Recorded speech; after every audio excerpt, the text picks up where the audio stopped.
Let's talk about the Chiefs looking to walk away with another W this week against the Bears at Arrowhead, despite some injuries on both sides of the ball. Travis Kelce appearing on the Pat McAfee Show, the Chiefs missing Eric Bieniemy after only 2 weeks, and much freaking more. But first, how about those?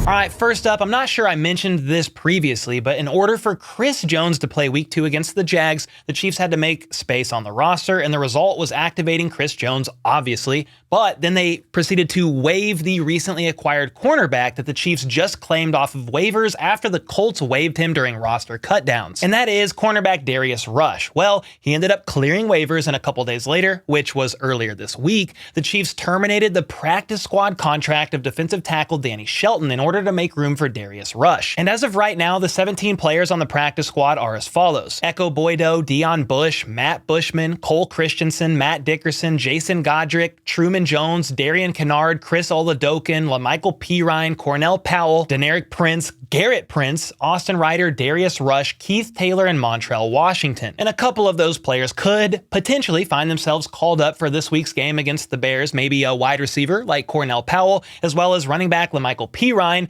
And we'll get into why here in a moment, because there's a bit of an injury bug going around after week 2's game against the Jags. I also want to talk about Travis Kelce being on the Pat McAfee Show yesterday and much more. But first, I want to thank the sponsor of today's video, Underdog Fantasy, the best and easiest place to play fantasy sports. You already know, but right now, Underdog is running a doozy of a special for new signups. Get this. Any new customer who signs up using code HBTC or the sign up link in the description will get a 100% deposit match up to $500.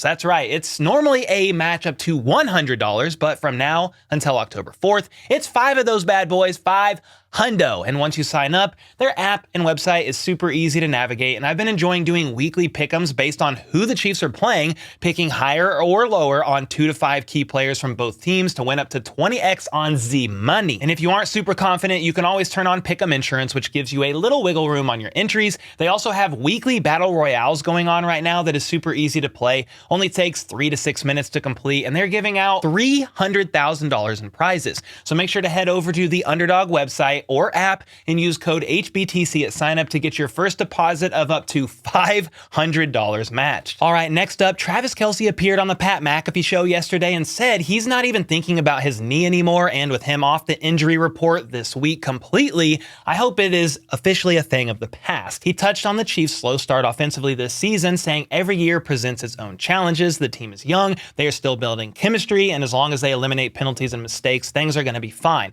He didn't even mention he didn't play week 1, which is obvious, but dude, no Kelce, only 2 days to plan. Come on now. Anyway, even though he's now in his 11th season in the league, Kelce said he still thoroughly enjoys putting on a helmet and competing and wants to live his dream as long as he can. He's ecstatic that Chris Jones is back, calling him a leader on the team who is 100% all in now that he's back. He's also happy for Mahomes' pay bump with the contract restructure that happened earlier this week. And when asked about how he himself has kept his head clear about his contract and being underpaid based on his overall production as one of the best pass catchers in the entire league, Kelce said he lets his agents handle all that, and he already makes a lot of money. Plus, Mahomes is helping him get extra gigs in the offseason, Subway, State Farm, and he loves the game of football so much that he would basically do it for free if he had to. And honestly, you gotta love that mindset from Kelce, and this is exactly why he's one of the best in the business. From there, McAfee complimented Kelce's punt celebration after the touchdown in Jacksonville and said that if he does get fined, he's willing to pay Kelce's future fines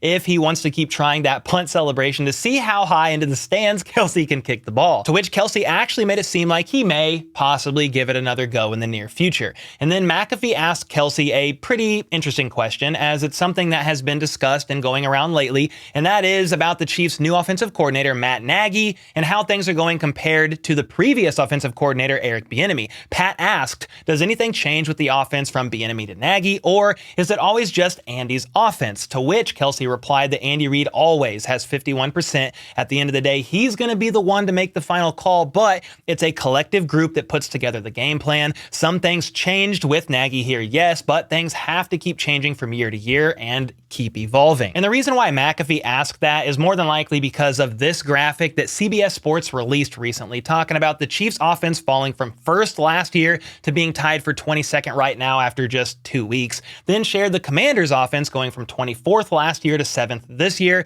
saying it's the Eric Bieniemy effect. And I'm just going to be honest here, CBS Sports knew what they were doing when they posted this. It's been 2 games, it's a different team with new players this year for both the Chiefs and the Commanders, and it's simply too early to tell this early on in the season. Sorry, CBS. I mean, imagine if the Chiefs didn't have 3 turnovers against the Jags, then imagine if the Chiefs receivers remembered how to catch the ball week 1 and Toney didn't have that pick 6 against the Lions. We're talking about a whole different story here. The Commanders also started Carson Wentz last year initially, and he was so bad that he's no longer in the NFL. But I digress about that situation. Just know, to be clear, I'm rooting for Eric Bieniemy in Washington. Super happy to see the success there. Hope he gets a head coaching job here in the near future. And then here in Kansas City, Andy Reid runs the freaking show, which is what offensive coordinator Matt Nagy clearly stated weeks ago when speaking to the media, to nobody's surprise. Nagy also spoke to the media yesterday saying although he's playing the team he previously was the head coach of, the Bears, it's been a year and a half since then, and he's noted it's not about him. It's simply about the Chiefs versus Bears, and he's back with the Chiefs now. Their goal is to simply build upon last week's win and carry it on into this week. There were some good things that happened on offense, the 2 TD drives and the drive at the end of the game to close the game out. But again, they got to eliminate mistakes and penalties, establish the run game, like they did a better job of in the second half to open other things up. The lack of a run game in the first half, they only had 2 designed runs out of the 26 or 24 plays called on offense, wasn't intentional, Nagy said. He noted some were RPOs that could have been handed off, yet the goal was to move the offense based on the flow of the game, though they aimed to be a bit more balanced than that. And then the penalties from Jawaan Taylor last game is something they discussed with Taylor, but they aren't overly concerned about it and just want to put him in the best position possible, limit the penalties, and keep it moving. Taylor also spoke to the media as well, being asked basically about his 5 penalties, jumping early and lining up too deep the entire time, and he was super respectful about it all. He felt like he had a good game, but obviously needs to clean up the penalties. He didn't let the flags get the best of him and just aimed to do his best to help the team win. He's been working on things this week to clean his technique up, not jumping as quickly off the line, and noted he has a great coaching staff around him to help with all that. He's willing to do whatever it takes and made it clear he's not here to hurt the team. He simply just played the same exact way he played for 4 years in Jacksonville, but the spotlight is on him now, so he's going to make sure he's going on the cadence and not early. And I feel like Taylor is getting a bad rep here because of the penalties. Don't get me wrong, those were bad. There were 5 of them, but all he needs to do is clean that up, because outside of that, he's doing a pretty good job. He actually has the highest graded pass block grade on the team per PFF, giving up only 2 pressures compared to Donovan Smith's 9. And once those penalties are cleaned up, I think things are going to be just fine with Jawaan Taylor. Do you agree or nah? Make sure to let me know your thoughts in the comments down below either way about Jawaan Taylor. Now, since we are on the subject of the offense, let's chat a wee bit about this Sunday's game against the Bears, because I think this is the perfect game for the Chiefs offense to get some confidence and momentum back on that side of the ball. I mean, look at this. The Bears defense has allowed 32.5 points per game, which is the 2nd worst in the NFL, and they are 29th in total yards allowed. Sure, they signed linebackers TJ Edwards and Tremaine Edmonds this offseason. They also added Yannick Ngakoue back in August to help shore up the D-line, but they are really struggling out there. They allowed Baker Mayfield and company to drop 27 points last week. In week 1, Jordan Love and the Packers dropped 38. Good God. On top of that, the Bears defensive coordinator also unexpectedly resigned this week. I talked about it more in detail in this video here. And the team is dealing with a lot of outside noise because of it, as well as internal issues, which doesn't bode well for them overall. Now, the Chiefs receiving core is also a bit banged up, with Richie James dealing with an MCL injury, not practicing all week, and who knows honestly how long he's going to be out. Kadarius Toney also didn't practice Wednesday or Thursday, but did practice today in some capacity, and Andy Reid noted that he did finish practice strong, which is nice and possibly good news. And even though Justin Watson is on the injury report as well, he's been a full participant all week and should be good to go Sunday. On top of that, Pacheco's dealing with a bruised hamstring, but did practice Thursday and today after not participating on Wednesday. But even with these injuries, I expect a pretty nice showing from Kansas City and their offense. They're still hungry to prove they got what it takes, being a high-powered offense. Kelce is officially off the injury report and back at it, hopefully 100%. And I think Rashee Rice and Kelce could be a menace to the Bears society in the middle of the field. That's right. I think Rashee Rice sees an uptick in snaps this week with Richie James out and Kadarius Toney potentially not playing a full snap count. And Pacheco was out there moving quick at practice yesterday, looking basically unbothered out there. So I think Mahomes and company will come out firing, moving the ball, using the middle of the field, which is the Bears' clear weakness right now, and putting up points, even though after the first 2 weeks, they've only averaged 18.5 points per game, which is actually, believe it or not, the same exact as the Bears average, 18.5 points. However, the Chiefs could have scored at the end of the game last week, so I'm not too bothered by that stat. And in spite of the offensive struggles, get this, Mahomes is still tied for third in TD passes, fourth in QB rushes, and is still the second highest graded quarterback per PFF. He even has the highest run grade of any QB in the league at the moment, which is pretty wild to think about. Now, with the injury of Richie James, the question is, who's going to be returning punts and kicks? He was their returner after all. Well, special teams coordinator Dave Toub said he's got a lot of options. There's Toney, obviously, as well as Sky Moore and Justin Watson.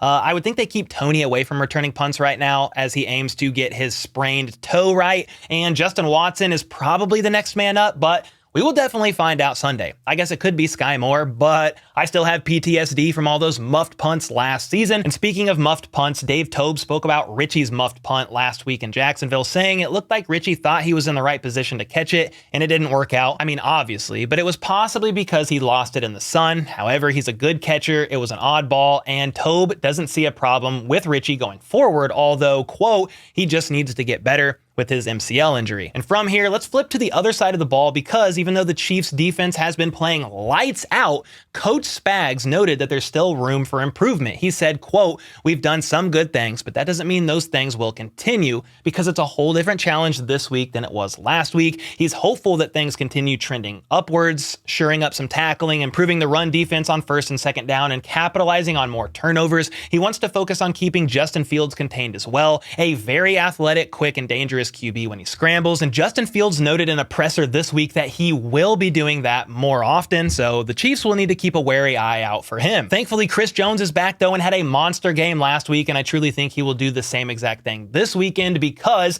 Justin Fields has been sacked 10 times in 2 games, 4 against the Packers and 6 times against the Bucs. He's also only managed an average of 200 or so yards per game and has thrown 3 INTs. On top of that, their left tackle was just placed on IR this week, which is why I think the Chiefs defense is going to be feasting on Sunday. Spags noted that with teams now having to focus up on Chris, it's going to help open things up for his teammates, and he's not surprised with how good Chris looked out there week 2, though they did fear the injury aspect side of things with him not playing on the field in so long, but he looked great overall. Spags also complimented Leo Chenal, saying he might be the strongest pound-for-pound guy on the entire team. There's a lot of places he feels like they can use Leo out there and hopes to keep the momentum going with him. It was also cool to see Leo being used more as a pass rusher as well. He had 8 snaps as a pass rusher against the Jags, the most he's ever had in a game, and on those 8 reps, he tallied 4 pressures, all hurries, which is pretty encouraging to see. Spags was also proud of the way the guys stood up in the red zone and really hopes that continues this week against Chicago. And again,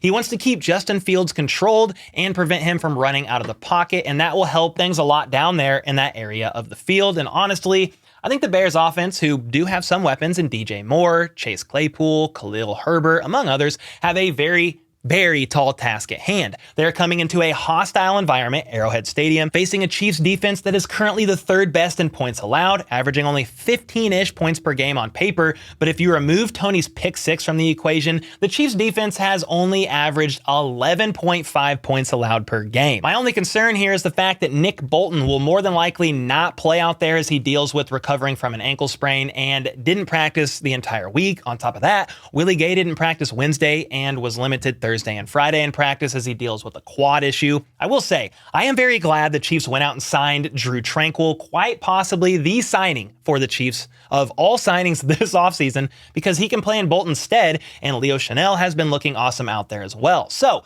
while the injuries to Willie and Bolton aren't the greatest, they thankfully have a very deep and talented linebacker room overall. And with all that being said, banged up on both sides of the ball, in certain position groups or not, I'm going to go with the Chiefs getting the W, putting up 24 points on the Bears, possibly thanks to a defensive touchdown even, and only allowing Chicago to get 1 touchdown and 2 field goals, winning by a score of 24-13. And though I'm only predicting an 11-point game, I still don't think the game will ever truly look close. Others are predicting this to be an absolute bloodbath, with the Chiefs dropping well over 30 and keeping the Bears to well under 20. And I would much rather prefer that outcome. I just need to see the Chiefs offense come alive and start looking like the high-powered offense we all know they can be before I predict them to put up more than 40 points. And before I get out of here, I want to take a look at the team's final injury report. Nick Bolton is officially out.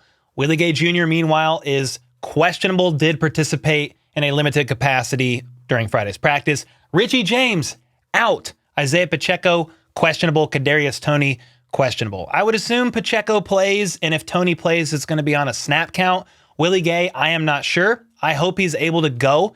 But again, if not, you're going to have Leo Chenal and Drew Tranquil step up. Might even see some Cam Jones out there at times taking some snaps. And everybody else looks like they're good to go. Snead was a full participant Thursday and Friday. Jawaan Taylor was on there, but he's good to go. Nick Jones, I don't even know if he'll be active. Justin Watson should be good. Jalen Watson as well. And for the Bears, Eddie Jackson, one of their veteran defensive backs, he is doubtful. He didn't participate all week, so I really doubt he plays. Then you have Nate Davis, who I believe is their starting right guard. He missed one day due to personal reasons. That was Thursday, limited on Friday, and now questionable. No idea what's going on there, but this week they might not have their starting right guard, and then their left tackle was just placed on IR. So not good news for Justin Fields. I saw a comment on Twitter recently that said he may just start running before the snap. So not ideal for the Bears, but there you have it. As far as the Chiefs go, man, their wide receiver core is just going to have to step up. And then again, linebackers are going to have to do the same. Justin Watson may be returning the punts.